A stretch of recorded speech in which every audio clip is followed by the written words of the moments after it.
Hi everybody and welcome back to my modeling channel. So today we're gonna start and build a CRJ700 from BPK on a scale 1/72. So that's gonna be a much bigger model than what we are used to build, as this is one of my airliner on scale 1/72. So it's gonna be bigger 1/44. So let's open the box and see what do we have inside. So we have a lot of parts, a lot of components, but initially we have two parts for the fuselage, as you can see, and those parts basically are bigger. The windows are bigger than the one you normally have, as you can see, because there will be a clear part with the passenger windows who are going to join that. So as I can see, it was the same like on Micromere and some Eastern Express kits. You have some parts at the junction. Yeah, we can see them now better. So you can see those parts. They are coming from the mold, the initial mold. So there will be a little bit more work to get our parts ready for the build. So the fuselage is gonna be much bigger than our box. So then we have one sprue and we have the tail basically of that CRJ700. We have both of the engine mount, I mean not the mount but the engine body itself, and we have the wheel well for the main landing gear, and we also have a structure, reinforcement structure for the wings. So I'm gonna keep the rest for a little bit later for those instructions. So let's continue that discovery. I'm discovering the build in the same time as you do. So we have one big clear part which will be the cockpit window, the windscreen. And it seems to be really well detailed, I have to say. It's a beautiful part. We can see really well all the details and the structure, the panel lines, the emergency exit on top, the fairing around the mount on the cockpit windows. And this is a really beautiful part, I have to say. Lots of little details, so I'm gonna enjoy that build, I'm pretty sure. So now what do we have? We have the tail composed in two parts and the horizontal stabilizer. There is some flaps fairing here, the winglets, and it seems like there is two types of winglets for that CRJ. So I will see which one are required depending on which build or which color I'm going to do. Then we have the lower part of the wing. We have two of those, of course, one for each side. And the top part. So all the details are slightly engraved, and we can see that there is all the flaps, aileron and the spoilers as well. So it is really nicely done. I'm gonna enjoy doing some weathering on that, I'm sure. So this is the belly of our CRJ, and those are the wheels for the main landing gear. So those wheels are in two parts, so I'll have to build them and then add a little bit of putty, most probably. Then we have the main landing gear, we have some strut, the nose landing gear as well. So a lot of little details, and it's going to be a beautiful kit to build. So this part, I have a lot of small antennas. We can see that there is some brake units, there are 4 of them. That must be the wheel well, the covers for the undercarriage, for the doors, all the fairing goes on top, and of course some, I can see that there are some parts for the cockpit seat as well. So there will be a little bit of details for the cockpit. Most probably there will be also the rudder pedals. The rudder pedals are in photo etch parts. So the last part is the nose landing gear and most probably all the cockpit. We have the cockpit here, the cockpit door, the engine mount, the rear equipment bay. So most probably this part is for the 700 and the 900, as there is a longer part and they are the same engines. Then we come in here with the landing lights, I mean the clear part for the landing lights, the nav lights, and of course the passenger windows. So it's a very nice detailed kit, and I'm pretty sure I'm really going to enjoy that build. It's really a beautiful part. So now it seems like we have some resin parts and some photo etch parts. So yes, there is some photo etch parts.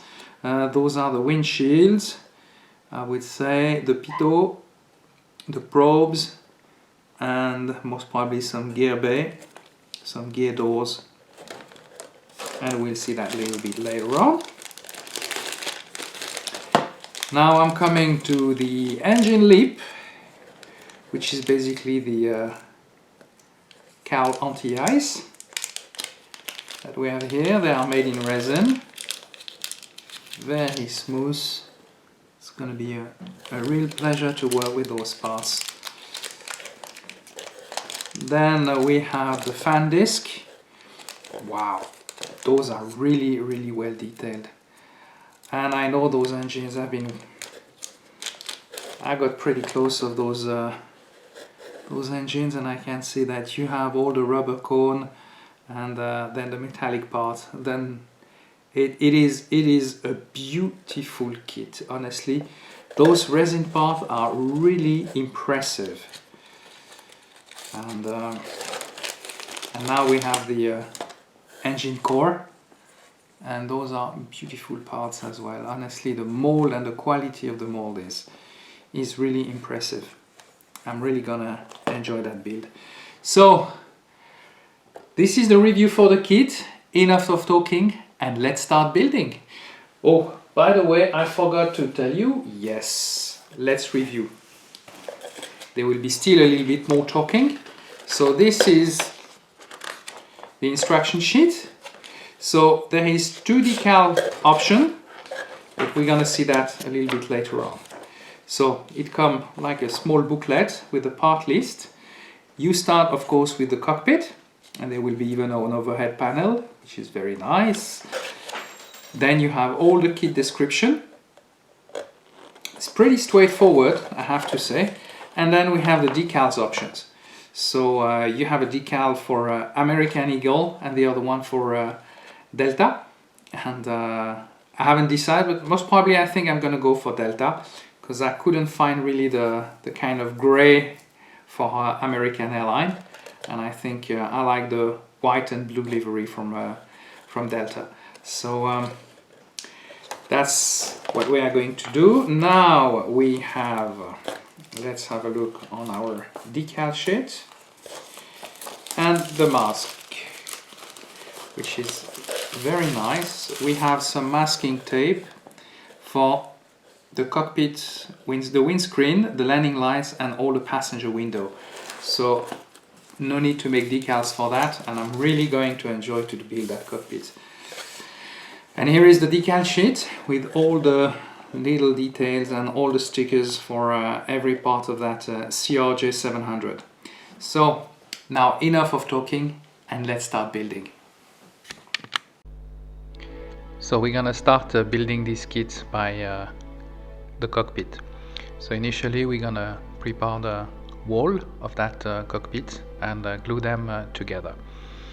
So while this will be drying, then we're gonna prepare the other part of that cockpit, and that's the nose wheel well, which is located just below the cockpit, and the part is in the whole part is in 3 pieces. Then we're gonna work on the dashboard and the glare shield, and we're gonna prepare the parts, and mainly the biggest part is to prepare and have a proper surface to work with. Then what we have is the side of this cockpit, and then there will be the center pedestal, but that will require as well a little bit of putty. Then we have also those cockpit seats, and of course there is the yoke for the aircraft. So we're gonna glue that all together, and then while the glue will be drying, we're gonna start working on the wheels of that kit. So the wheels are composed in two parts, so just a bit of preparation and then a little bit of glue, and then put them together. Then I decided to work on the horizontal stabilizer, and as you can see, there was a little bit of work, extra work, because there was a lot of extra plastic basically at the junction, and that required a little bit of sanding and fiddling around. The same went for the tail as well, and of course we let them dry. So I had also an issue with the wings that you will see a little bit later on, but basically well, there was a little bit of fiddling, and what I had is basically the part of the lower part was a little bit too thick, and so I had to do a little bit of adjustment later on. So I decided in this time to glue the wheel well for the main landing gear back to the underbelly, and there is also some reinforcement for the structure of the wings. So after that, time to put a little bit of putty, of course, and filling all the gaps on the parts who were just drying out. And then we're gonna go back to our main wings.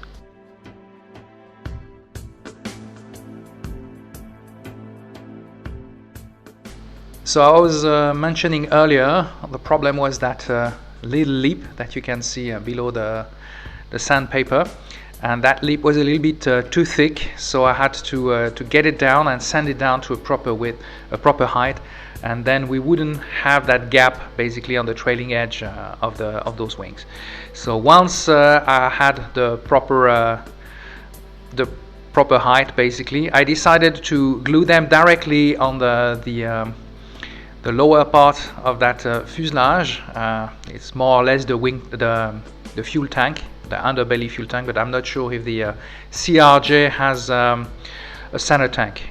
Some Global or the Challenger have a center tank, but that's something I'm not really too familiar with. So after that, of course, I got them together. I used a little bit of adhesive tape to make sure that they were sitting together correctly, and then I glue, of course, the entire wings all together and let them dry. So after that, I start to work on those engines, and I have to say that well, the engines are mainly the core, the exhaust, and the fan and the lip were made of the resin. So I had really to use a hand saw to get them out of the mold, and then of course I had to do a little bit of there was a lot of sanding and fiddling around, and then I used some epoxy glue to be able to get them together. So I put the fan directly on that core engine or the exhaust, and then I put basically the lip or the intake basically of the engine. Then we're gonna put the other two parts together later on. So what I did after that, it was time to start working on the tail, as the fuselage is divided at the front part and just the after tail. I think that's because of the CRJ700 has a different length in that tail. So I guess this is mainly the main difference between those two kits. So after that, of course, lots of sanding and refilling gaps, and as you can see, and adjusting, and then we're gonna keep working on that cockpit, and after that, of course, we're gonna glue all this together, but I will let you see how it works at the moment.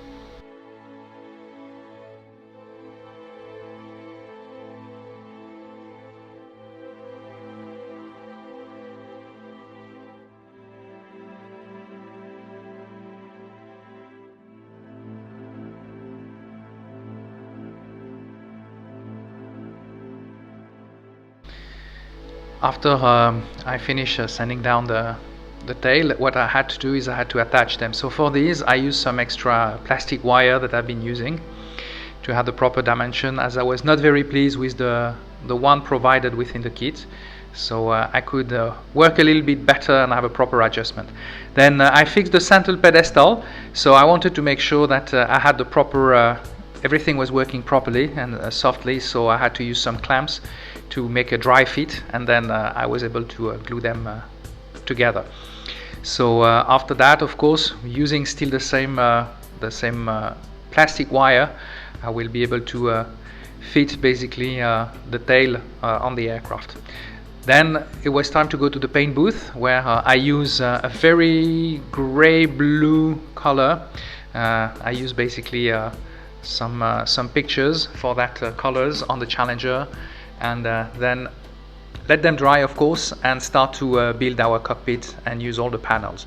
So the cockpit details were not what I was expected. As you have on the CRJ, you have two FMSs, so one was missing. So I reworked on them a little bit later when the decal were dry. Put the circuit breaker panel on the back of the pilot's seat, and then there is a kind of a fur on the seat, on the front part of the seat. So I replicate that with a deck tan from Tamiya. So that's give you a difference in tone that you will have later on. So of course the glare shield is in black color, and then you have a couple of buttons and switches that you can paint in different colors. Of course the master caution will be red, that will be added later on, and the master warning will be as well in orange. So we're going to finish this, and what I did as well, I decided to add the thrust levers. So for this I use a very small part of plastic wire that I glue on that glare shield and then painted in white. And then I had also some a little bit of a black and other colors, as we have different levers and different things on that glare shield. Also I added the FMS and a couple of switches, especially you have some parts where you can dismantle the flight controls, separated from the left and the right, and those are red handles that will be together. Then of course I had to fix those seats into position, and the yoke, and let them dry a little bit. And what I did, I used some lead wire, flat lead wire basically, to replicate the seat belt. And of course I will overpaint them on a black color at the end of that part.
So now we're going to work on the tail and the fins. So basically what I did is I cut some extra plastic wire. I was not very happy about the thickness, and then I'll plug them into this horizontal stabilizer and the tail.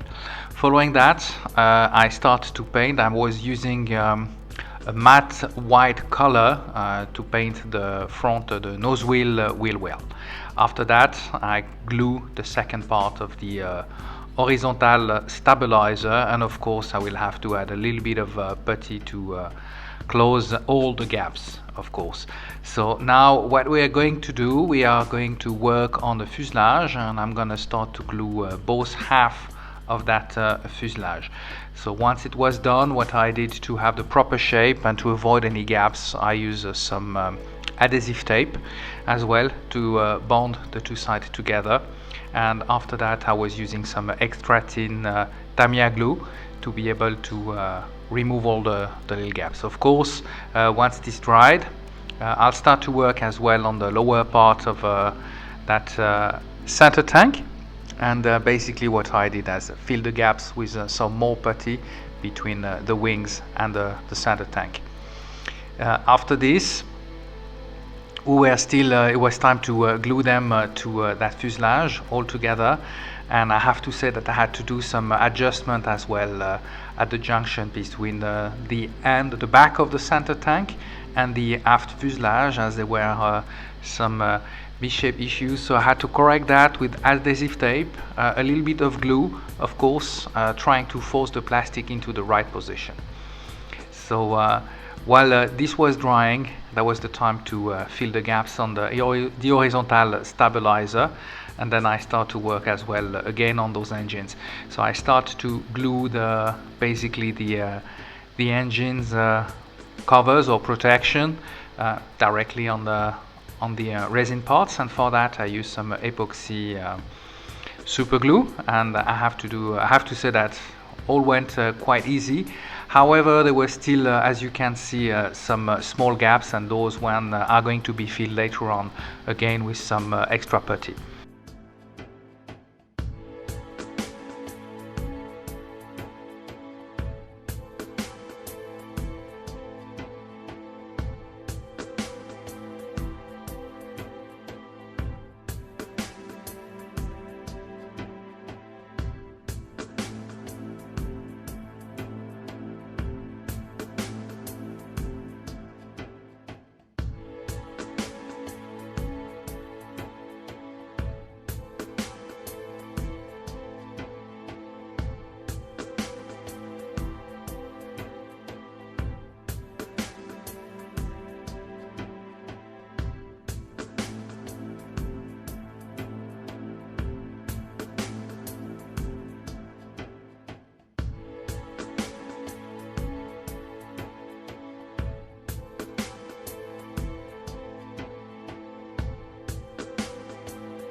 So once our putty has been removed, we're gonna be fixing the horizontal stabilizer on the aft fuselage part, and for this I will use the regular Revel glue.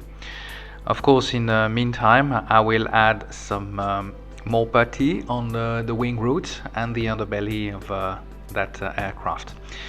While this is drying, I'm gonna start to work a little bit on the winglets and fix the winglets as well, using the regular Tamiya glue as well. And then, of course, I will add the nose. I will let this dry for quite a while, and after that I will be able to work basically again on the tail. I will basically extend the holes where I will have my engine pylons, and for this, once again, I'm going to use my own plastic wire. So I want to make sure that I have the proper shape, and I will be able to line it up at the correct way. The one provided in the kit was a little bit too thick and not as easy as to handle as what I had.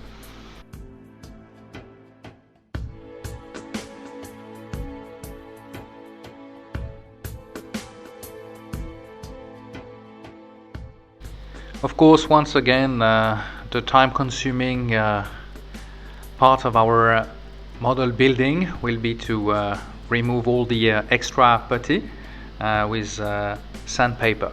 So depending on I normally use different techniques, but most of the time I'm using sandpaper and water.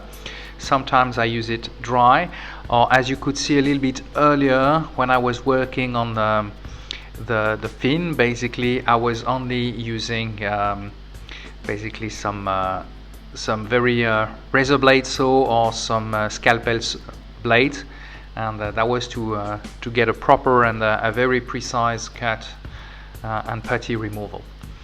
What I did after that, I add some of the sprues, some plastic coming from my sprues inside that aft section, and then I was able to put it and to glue it correctly on the front fuselage part. Of course, I let it dry, and then I had to add a little bit more extra putty just to close all the gaps, and there were still some gaps on the upper side of the fuselage, so I put again some more putty and fill the remaining the last bit of remaining gaps.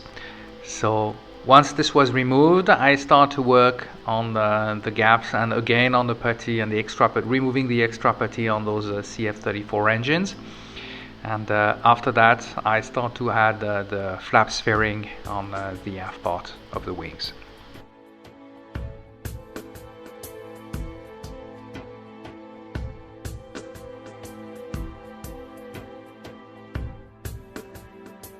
So now let's do the last bit of part of work on our cockpit. So I'm gonna add an extra little piece of lead wire, and I'm gonna keep it at with that color, and that's the shoulder harness basically wore on that seat. Then I'm gonna use some matte black paint to replicate basically the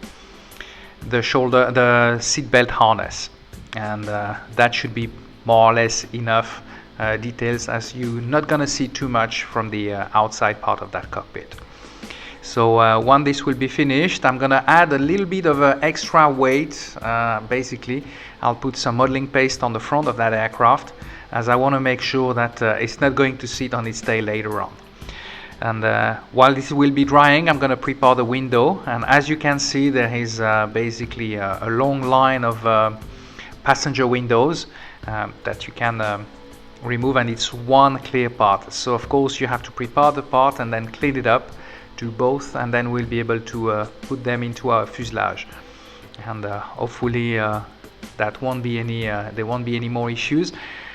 While I was trying to make a first fitting, I realized there was still a lot of plastic as well left from the mold, so I removed that as well. Then I started to add some I put basically the window in place and then glue them with some Tamiya extra thin glue.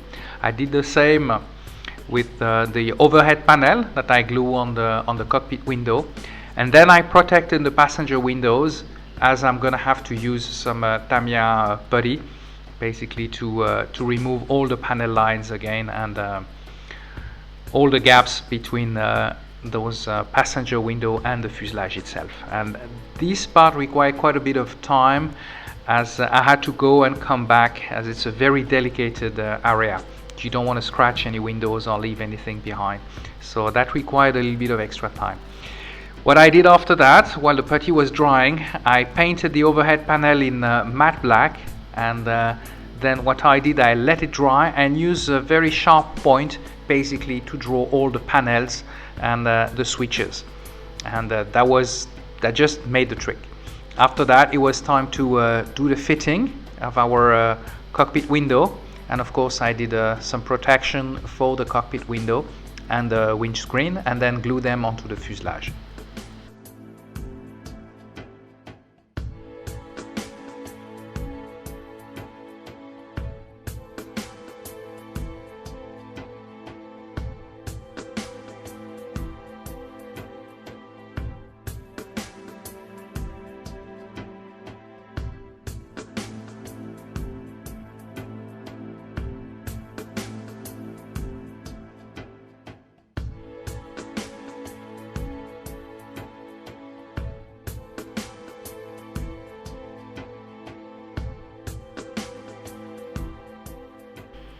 So now it's time to remove the extra putty from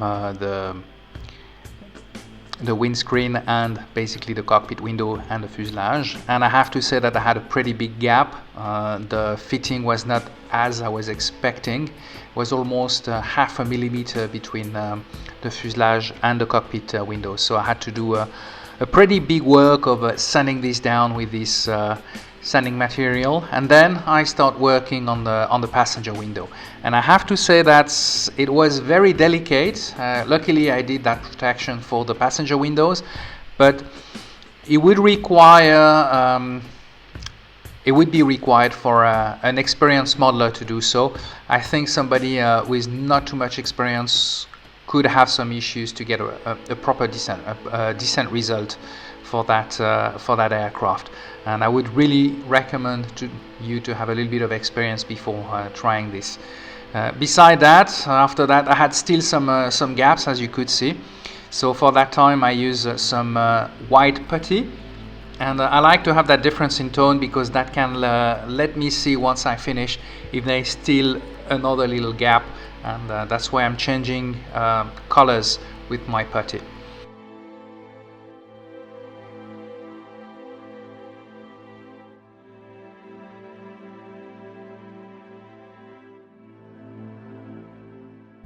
So after finishing removing all the putty, it was time to do a little bit of rescribing. So what I did is remove the mask, and then using a razor blade saw, I start to rescribe all the panel lines and the structure lines, initially with that razor blade saw. Then I'm using a rescribing tool. So that was a quite easy process, but of course I had to do everything quickly. Then I'll start painting my engines. So what I did is initially I use a mix of metallic paint and grey together. That's the same paint mix I'm using for the corrugator of the aircraft. So I apply that on the blade of those engines. Then what I did, I used some Umbral paint. Basically it's an enamel paint for the exhaust pipe and also the intake of the aircraft. Then I will do a little bit later on some other I will use another type of metallic paint to replicate the engine anti-ice.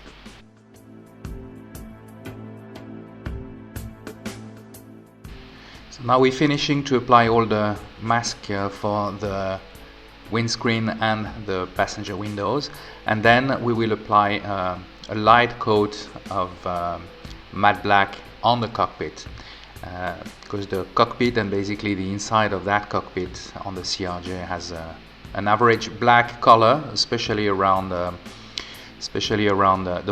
windshield. So after that, of course, I'll do some little touch-up on the tail and on the engines, removing all the extra putty that I had, and then soon we'll be ready to apply another coat of paint. So what I did after that is I apply a little bit, basically I cut all the windscreen, leaving a little bit of space to be able to do, basically to leave a metallic color just around basically the windscreen as they are painted and as they are like that in reality. After that, I use a mix of very light gray that I've been using for quite a while. It's mainly what I do. My normal technique, I had that on the comment box quite a few times. I normally use the bold eye. I don't have a proper technique to get the color, but I start with the base, normally white or blue, and then I add either a clear color or a darker color until I get the proper result. So that can be quite a long process. So now what I'm doing is, after applying that coat of light gray, I realized there were still some gaps, so I fill again those gaps with a little bit of putty, and then I sand it down. In the meantime, I decided to use my airbrush to paint, of course, the final coat on the nose and also on the other panels.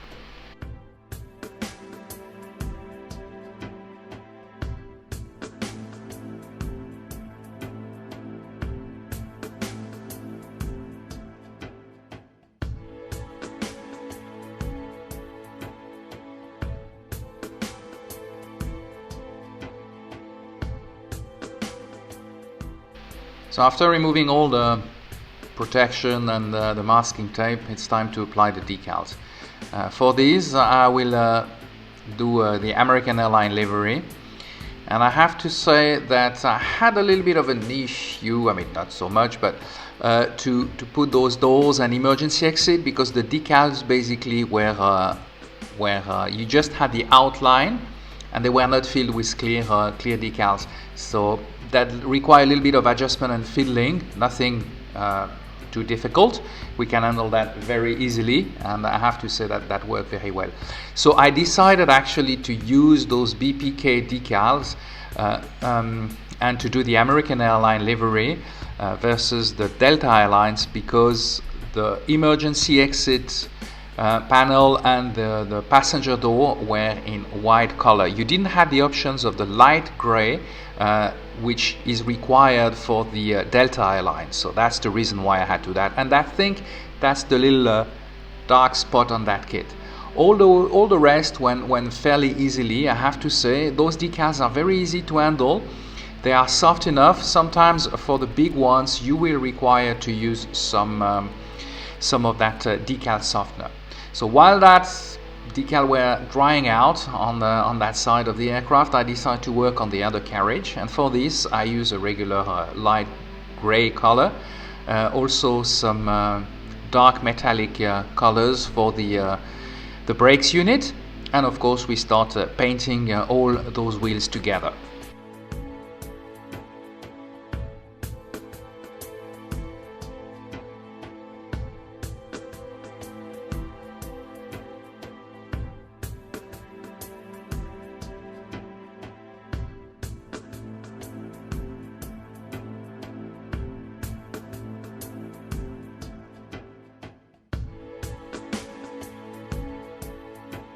So after finishing painting the wheels, I decided to go and place some antennas, and I had to paint them according to the picture I had. They were all those little antennas on the upper side and the lower side of the fuselage are on a white color. So I had to do a little bit of a touch-up and paint those antennas. Then I fixed the nose gear, and I have to say that I had to do a little bit of fiddling. And yeah, you will have to do that as well, as it's not really the way it's built. It's not easy to make it fit really easily. I mean, especially the nose gear. The main landing gear is much easier to handle, and after that, of course, there will be a little bit of fiddling, preparing the gears, putting the brake unit, then the wheels and the tires, but nothing really too difficult. I think the main challenge was mainly the nose gear. After that, of course, you have the fork the scissors, and then the struts, of course, requirement to adjust those landing gear. Then we put the lights, the landing lights, and then we will close the panel a little bit later on. So, but I have to say that build is not a very complicated build, but some details require a little bit of extra work. So now finishing putting the nose gear doors, as on those airliners the nose gear door remain open, contrary, I mean, when you compare to the BizJet of Bombardier, where the nose gear doors are closed while they are on the ground, while the aircraft is on the ground. Finishing those panels, and now what I will do is there was a different of tone in the exhaust of that engine, and then I will have to let it dry, and then it will be time to make some weathering. So but before that I'll have to finish basically doing the decaling process on that aircraft.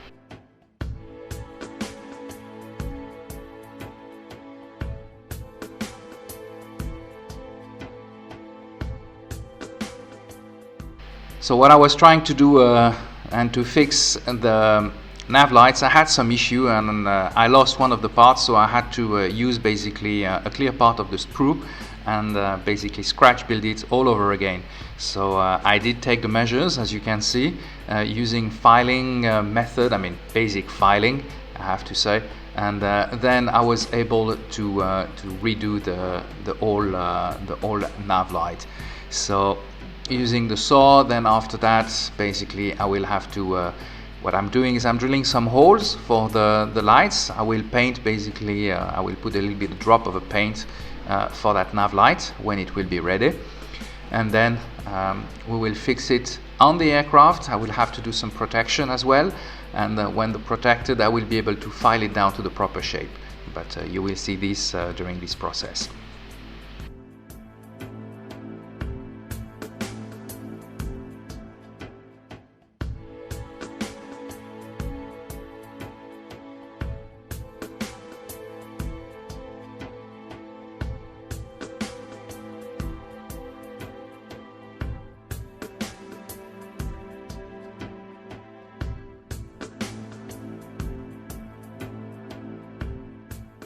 So as you can see, this is the last little bit of part, and I have to say that I was quite happy that I could replace that part easily, and that was not a big problem.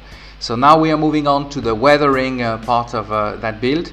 So for this I use some regular panel lines for the undercarriage for the wheels, and then I use my usual mix of pastel, dark pastel, water and soap all together to replace all the panel lines.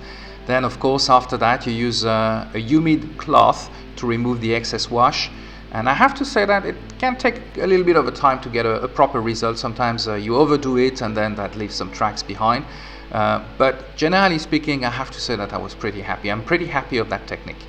So after that we'll be almost ready. We'll have to do the extra weathering on the pipes. So for that I use, on the last part, I use that metallic blue that you can see, and then the solar rust to give a different of tone on that engine exhaust, and I have to say that it gives a pretty more realistic. So this is now the end result of that CRJ700 from American Eagle from BPK. I hope you enjoyed that build with me. I have to say that I really enjoy that kit. The kit is pretty big actually. It's almost the size of a big, a wide body 144 scale, so almost the size of a 777 or a 747. So I hope you enjoyed that kit with me. If you did so, please give me a thumbs up, subscribe to my YouTube channel. You can also use the comment box below to give me any request you want, any kit you want me to build. And I normally try to accommodate, but I have to say that it might take some time. Thank you for watching, and see you on the next build.